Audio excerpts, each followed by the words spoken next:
بسم الله الرحمن الرحيم.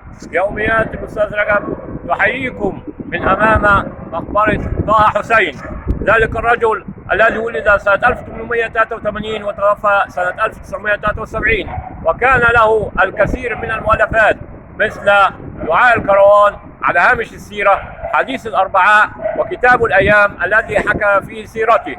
ذلك الرجل الذي أصبح عميد الأدب العربي إنه طه حسين، عميد الأدب العربي الذي كان أول عميد لكلية الآداب في جامعة القاهرة، وكان له الكثير من البصمات، حيث أنه جعل التعليم بالمجان وقال أن التعليم كالماء والهواء. ذلك المفكر العظيم طه حسين الذي برغم أنه كان كفيف البصر إلا أنه استطاع أن ينجح أكثر من المبصرين. بمناسبة معرض الكتاب ندعوكم إلى قراءة كتب عميد الأدب العربي طه حسين. أراكم على خير.